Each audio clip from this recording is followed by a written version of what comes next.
මේවර සාමාන්‍ය පෙළට දුන්න දරුවන්ට උසස් පෙළට පන්තියක් තෝරගන්න විදිය පිළිබඳව පොඩි දැනුවත් කිරීමක් මේ වීඩියෝ එක මුල ඉඳන් අන්තිම වෙනකම් බලන්න ලොකු කාලයක් නැහැ. ගත යුත්තක් තියෙනවා. ඒකෙන් ඔයාලගේ ජීවිතේට යම් හෝ දෙයක් වටිනාකමක් තියෙන අදහසක් ගන්න පුළුවන් වෙයි කියලා මම හිතනවා. හරි. අහන්න මම මෙන්න මෙහෙම පොඩි වාක්‍යයක් ලියලා තිනවා නිකන් උසස් පෙළට පන්තියක් තෝරගන්නේ කොහොමද? දැන් ඕගොල්ලන් ඕලෙවල්නේ. ඕලෙවල් පන්ති ගියාවා ඒ සියල්ල කරා. එතකොට දැන් ඒ වලට අලුත්ෙන්ම අලුත් විදියට මූණ දෙන්න තමයි මේ ලෑස්ති වෙන්නේ ඕලෙවල් ඉවර වුණාම. සමහර වෙලාවට පන්ති ගොඩක් පටන් ගයි ඕලෙවල් ඉවර වෙනවත් එක්කම වගේ ආය හුස්මක් අටක් ගන්න නිදහසක් නැති වෙන විදියට කරන්න දෙයක් නැහැ. ඒ හැදිලා තියෙන රටාව ඒකට අපි මූණ දෙන්න වෙනවා. මං ඉක්මනින් කියන්නම් පොඩි කරුණු කීපයක් මම දාලා තියෙනවා. ඔයාලා සාමාන්‍යයෙන් පන්තියක් තෝරගන්න විදිය. හරි. බලමු අපි එක එක අරන් බලමු. යාළුවන්ගෙන් තොරතුරු දැන ගැනීම කියලා. හරිද? මෙහෙමයි වෙන්නේ. දැන් ඔයාලගේ පන්තියේ ඉන්න හොඳටම වැඩ කරපු අය සයන්ස් මැත්ස් කරනවා කියන මතයට ඇවිල්ලා සෙට් එකක් එකතු වෙලා ඇති. එහෙම නැත්නම් ටෙක් කරනවා කියලා ඇති. නැත්නම් කොමර්ස් නැත්නම් ආර්ට්ස් එහෙම බෙදිලා ඇති දැනටමත්. හරිද?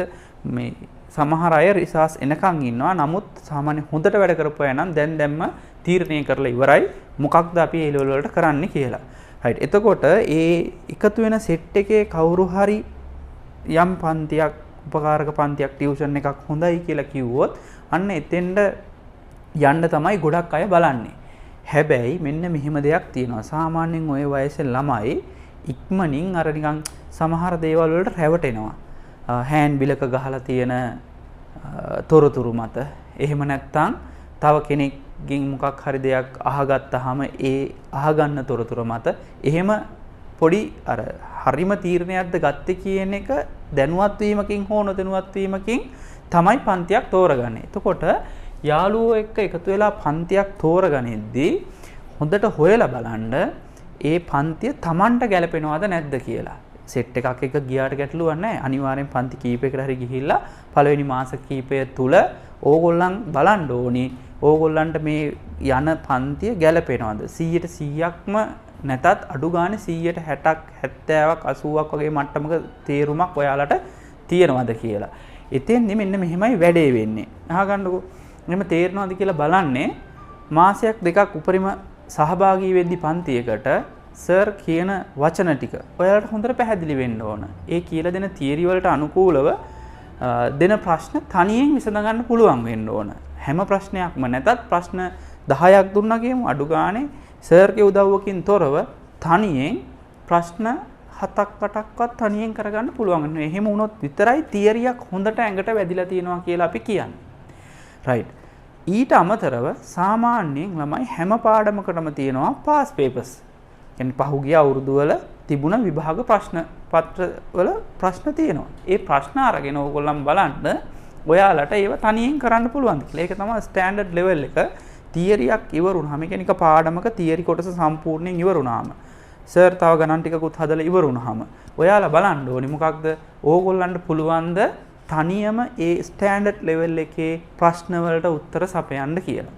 එහෙම බැරි නම් වැඩක් නෑ ළමයි. සාමාන්‍යයෙන් ඕකයි තියරිය. දැන් සාමාන්‍යයෙන් ගෲප් ක්ලාසස් කියපුවාම සමහර ගෲප් ක්ලාස් වල ළමයි 100 150 200 දාලා ඉන්නවා. සමහර පන්ති වල ඉතින් ළමයි 1000 1500 එහෙමත් ඉන්නවා. සමහර ගෲප් මේ ගෲප් ක්ලාස් වලින් තොර හෝල් ක්ලාස් වලට ගිහපුවාම 1500 2000 වගේ නිකන් ලොකු පන්තිත් තියෙනවා.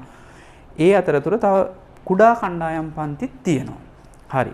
දැන් ওই පන්ති මම ඔය නිකන් වර්ග තුනක් කිව්වේ. ඒ වර්ග තුනට යොමු වෙන පිරිස් වෙනම අය කොට්ටාස වලින් ඉන්නවා. දැන් ගොඩාක් වෙලාවට ඔය හෝල් ක්ලාස් වලට සම්බන්ධ වෙන්නේ ඈතින් එන ළමයි ගොඩක් නගර වලට පිටින් එන අය. එහෙම අය තමයි ගොඩක් හෝල් ක්ලාස් වලට යන ළමයි වැඩි ප්‍රමාණයක් ඉන්න පන්ති වලට සම්බන්ධ වෙන්නේ. එයාලා තමයි වැඩි වශයෙන් බලන්න ඕනන්නේ තමන්ට ඒ කරන කැපකිරීම තුළ ඈතක ඉඳන් නගරයට ඇවිල්ලා හෝ එහෙම නැත්නම් ඔන්ලයින් පන්තියකට හරි ළමයි විශාල ප්‍රමාණයක් ඉන්න පන්තියකට සම්බන්ධ වෙද්දී සහ කුඩා ළමයි ප්‍රමාණයක් ඉන්න පන්තියකට හරි සම්බන්ධ වෙද්දී ගොඩක් නගරෙන් පිට අය හොඳට හොයලා බලන්න මොකද තොරතුරු හම්බ වෙන විදියත් එක්ක ඒගොල්ලන්ගේ තීරණ ගැනීම නිවැරදි වෙනවද නැද්ද කියන එක පැහැදිලි නෑ. නිකන් අර O level කරලා ඉවරුණ ගමම්ම මේවා පටන් ගන්න හින්දායි මේ ටික කියන්නේ. හරි.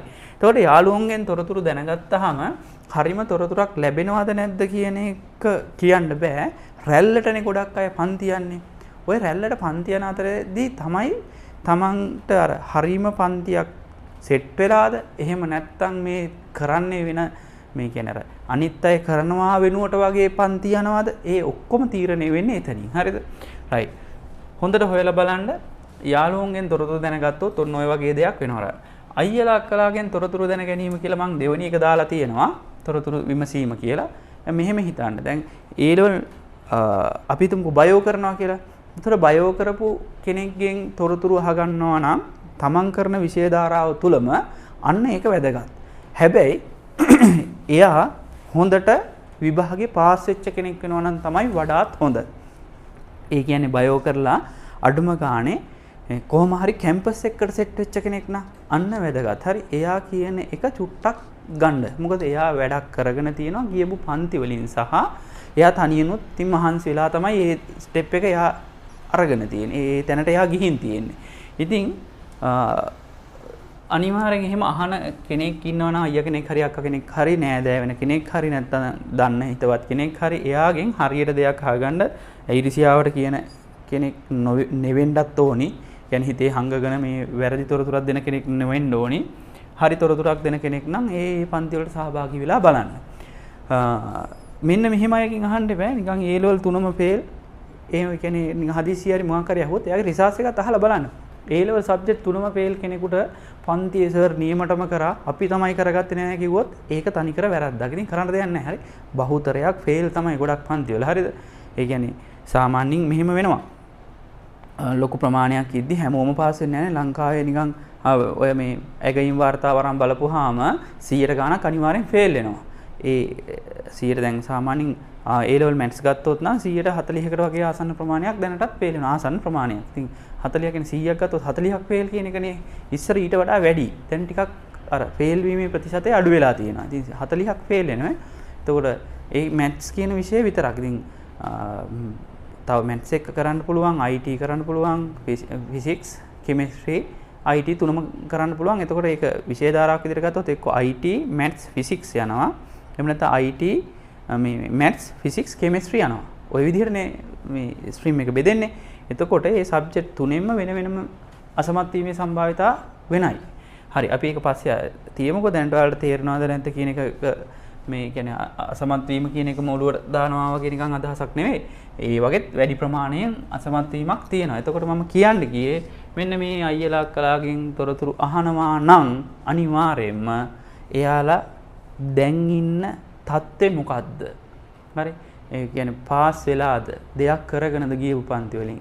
අන්න අර වචන ටික බලන්න. අපි කරගත්තේ නැහැ සර් නම් කරා කියනවා නම් එතන පොඩි ඉෂුව එකක් තියෙනවාමයි.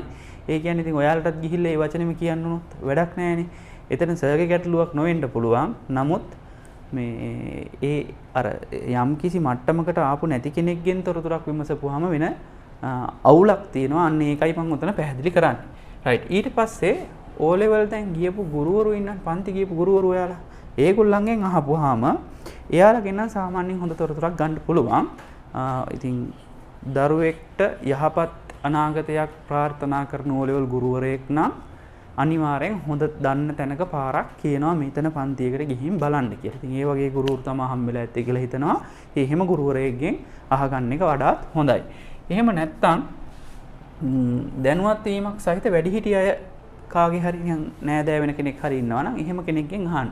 එයාලත් දැනුවත් වීමක් තියෙනවා කියන එක තීරණය කරන්න පුළුවන් වෙන්නේ ඒගොල්ලන් දැන් ඉන්න අධ්‍යාපන මට්ටම් ඒ තොරතුරුත් එක්ක. සාමාන්‍ය සමහර අය එහෙම අධ්‍යාපන මට්ටමක් නැහැ. හැබැයි නිකන් වෙන ලොකු මේකෙන් ඉන්නවා නිකන් අර හිතාගෙන. එයාලා කියන්නේ ඒ සර් නියමටම කරනවා කියලා. හැබැයි ළමයි රැල්ලට ගිහිල්ලා දැන් මේ පාර A level papers බලද්දී සමහරක් වෙලාවට අපිට තේරෙනවා මේ මොනවද මේ ඉගෙනගෙන තියෙන්නේ කියලා. සමහරක් වෙලාවට ඔන්ලයින් පන්ති හින්දාමද එහෙම වෙලා තියෙන්නේ කියලා පැනල් එකේදී ගොඩක් අය සාකච්ඡා කරා. මේ ඒ හේතුව ඇයි කියන්න තේරෙන්නේ නැහැ. ලියලා තිබ්බේවා කියන්නේ අර ලකුණු ගොඩාක් අපට හම්බෙච්ච papers වල 100 400 අතරතුර තමයි වැඩිපුර papers ප්‍රමාණයක් තිබ්බේ A level maths වල. හරි. ඉතින් ඒතකොට A level maths කරන කෙනෙක් දෙපාරක් හිතන්න හරියටම කරන්න පුළුවන් නම් විතරක් ගන්න. නිකන් බොරුවට අර A level maths කරන්න කියන්න වගේ නම් maths තෝරගන්න එපා. ඒක තේරුමක් නැති වැඩක්. හරිද? ඒ නිසා හොඳට දෙපාරක් හිතලා බලලා Tamanට කරන්න පුළුවන් කියලා confidence තියෙනවා නම් science subject එකක් තෝරගන්න. නැත්තම් කරුණා කරලා වෙන subject එකක් තෝරගන්න. ඒක වටිනවා. මේ අමාරුයි කියනවා නෙවෙයි. මේක එක දිගට වැඩක් කරන්න තියෙන අවස්ථාවක්. අවුරුදු 2ක කැපකිරීමක් ඔයාලගෙන් බලාපොරොත්තු වෙන්නේ. ඒ කැපකිරීමේ ප්‍රතිඵලය තමයි උසස් පෙළ ප්‍රතිඵලය. ඒක ගන්න නම් ඕගොල්ලන් අනිවාර්යෙන් මහන්සි වෙන්නම වෙනවා. ඉතින් මේ මහන්සි වීම කරන්න පුළුවන් අය විතරක් ගන්න. එතකොට අර ලකුණු 100 400 අතර ඉන්න ළමයි ප්‍රමාණය අඩු වෙනවා. ඉතින් ඇත්තට වැඩ කරන්න පුළුවන් අය ආවොත් ලකුණු මට්ටම වැඩි වෙනවා. රයිට්. උතන මේ පාර නම් මම දැක්කේ වෙන අවුරුදු වලට සාපේක්ෂව ගොඩක් අය ටිකක් අර ලියපු මට්ටම කියන එක පහළයි කියන එක. කියන්නේ අර හරිම දැනුමකින් ලියලා නැහැ කියන එක වගේ එහෙම දැනුණා. ඒ පේපර්ස් බලද්දි සහ ලියපු ළමයි එක කතා බහ කරද්දි ඒ සියල්ලත් එක්ක ඔයාලටත් ඕක දැනේවි. හැබැයි මෙහෙමයි. ඕගොල්ලන් කවදා හරි දවසක A level කරලා ඉවරට දැවුනොත් මං ගත්ත තීරණ වැරදි කියලා. ඔය එක තීරණය මේ පන්තියක් තෝරගන්න එක. ඒත් එක්ක ඔයාලා තෝරගත්ත විෂය ධාරාවත් වැරදි මට එහෙම නෙවෙයි මෙහෙම එකක් කරන්න තිබ්බේ කියලා හිතුනොත් අන්න එදාට ඒ හිතෙනවා කියන්නේ Tamanට වෙන පැත්තකින් ඉස්සරහට යන්න පුළුවන් කියන එක තිබ්බා කියන එක. හරි අහගන්න. එහෙම දැනුවත් වීමක් තියෙන වැඩිහිටිය අයකින් විතරක් අහන්න. මේ සමහර අය නිකන් අර පඬිතුකමින් දෙන උත්තර නම් ගන්න එපා. ඒවා ගත්තොත් ඉතින් ඇනෙනවාම තමයි. මේක තමයි වැදගත් මේක. හෑන්ඩ්බිල් වීඩියෝ වලින් වගේ ලොකුවට දානවා ළමයි විස්තර. ඔය ඇත්තටම සමහර අයගේ ඇඩ්වර්ටයිස්මන්ට් මාරයි. හරිද? මාකටිං ෆීල්ඩ් එකක් තියෙන තනිකරම. ඒ තියෙන මාකටිං ෆීල්ඩ් එක තුල ළමයා මාර විදියට අහු වෙනවා. තව සමහර අය මෙන්න මෙහෙම පන්ති තෝරනවා. මේක තමයි නියමම දේ තියෙන්නේ. සමහර අය සර්ගේ වයස ගැන බලනවා. කොල්ලෙක් වගේ නම් ටිකක් හොඳයි කියලා හිතලා පන්තියට යනවා. හරිද? දෙවෙනි එක සර් එන වාහනේ. ඊට පස්සේ සර්ගේ කතා කිරීමේ හැකියාව. ඒක තමයි පට්ටම වැඩේ. නිකන් හොද්දට කතා කියන්න පුළුවන් වගේ නම් ඇත්තටම මේ පන්ති වලට මාර විදියට සම්බන්ධ වෙනවා. ඉතින් ළමයි ගොඩක් වෙලාවට කතාවක් අහන්න ක්ලාස් ෆීස් එකක් දීලා යන්න ඕනේ නැහැ. සමහර අය බන කියනවා හරිද? පන්තිය හොඳයි. ඉතින් හරි. මේ ජීවිතය හදාගන්න කියලා දෙනවා වෙන්න පුළුවන්. නමුත් බණක් අහන්න ඕන නම් පන්සලකට යන්න හරි. ක්ලාස් ෆීස් එකක් දීලා මේ ක්ලාස් එකකට කියලා බණක් අහලා එන්න ඕනේ නැහැ. ක්ලාස් එකකට යන්නේ ඉගෙන ගන්න. අන්න එතන උගන්වන තැනකට සම්බන්ධ වෙලා Tamanට හොඳ ප්‍රතිඵලයක් හදාගන්න බලන්න. ඇත්තම කතාව ඕක. මේ හෑන්ඩ් බිලක ගහලා දුන්නොත් ඒ යකුරු 500යි කියලා ළමයා හිතනවා අම්බෝ මටත් ඒ යකුරක් එයි කියලා. ඇත්තම කතාව එහෙමයි ළමයි හිතන්නේ. ඉතින් මාත් කොහොම හරි කරගන්නවා කියලා ගිහින් ඒ ඔලු ගෙඩි තලේ එක ඔලු ගෙඩියක් වෙලා ඉන්නවා. හැබැයි අන්තිම ප්‍රතිඵලයේදී සමහර වෙලාවට ඒ යකුරක් නොවෙන්න පුළුවන් ඈ. ඒකයි කිව්වේ සර් උගන්වනවා. සර් ටියුට්ස් දෙනවා.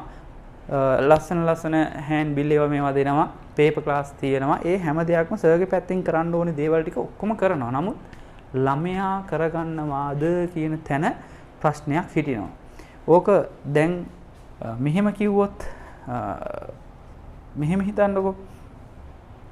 හැමෝම හොඳටම ඉගෙන ගන්නවා නම් සහ ඉගෙන ගන්නවා නම් මේක ළමයි පැත්තෙම තියෙන දෙයක්. හොඳටම ඉගෙන ගන්නවා නම් කවුරුවක්වත් ෆේල් වෙන්න බෑ.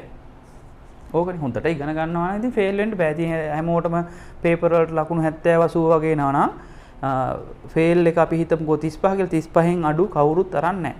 ඔක්කොම අරන් තියෙන්නේ 50 60 70 වගේ ලකුණු. ඉතින් ෆේල් වෙන්නේ නැහැ. එහෙම ෆේල් වෙන්න බෑ එතකොට.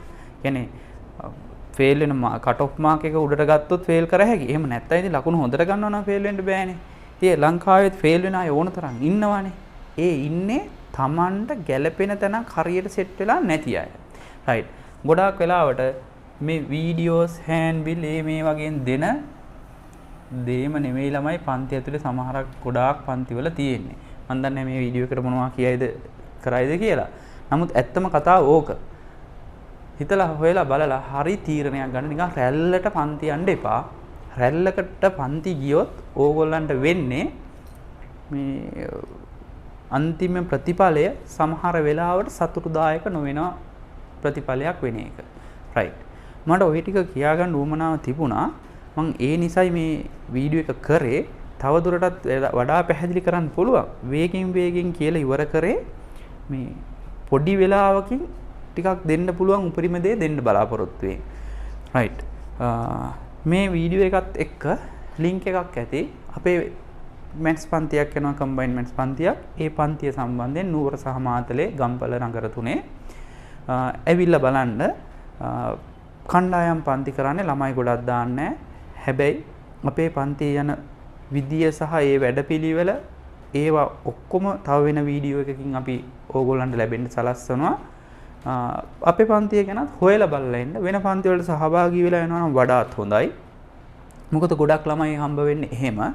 වෙන පන්ති වලට ගිහින් එන අය තමයි අපිට ගොඩක් හම්බ වෙන්නේ. එතකොට ඒ අය ටිකක් අර සමහර අය තේරෙන්නේ නැහැ සර් කියාගෙන තමයි එන්නේ. දැන් මේ දවස්වල පන්තියක් පිටින් ඇවිල්ලා කියනවා සර් ත්‍රිකෝණමිතිය නම් බරට කරන්න ඕන කියලා. ඒ කියන්නේ වෙන තැන්වල කරලා ත්‍රිකෝණමිතිය දැන් ඉවර කරලා. හැබැයි ළමයි ඇවිල්ලා අර වචනේ කියන්නේ අයියේ ත්‍රිකෝණමිතිය බරට කරන්න කියලා. ඒ කියන්නේ එක හේතුවක්. එයාලට ඒක තේරිලා නැහැ කියන එක ඒගොල්ලන් දැනගෙන. පැහැදිලිද? ඒකලා අපෙන් අහනවා සර් බරට කරලා දෙන්න කියලා. ඉතින් බරට කරන්න කියපුවාම වචනේම තේරුම හිතන්න බෑ. ඒ කියන්නේ හොඳට කරලා දෙන්න කියන එක. වෙන තැන් වලින් කෙරෙන්නේ නැහැ කියන එක. ඒතකොට අර වෙන තැන් වලින් හොඳට කරගත්ත ළමයි ආය අපි ගාවට එන්නේ නැහැ.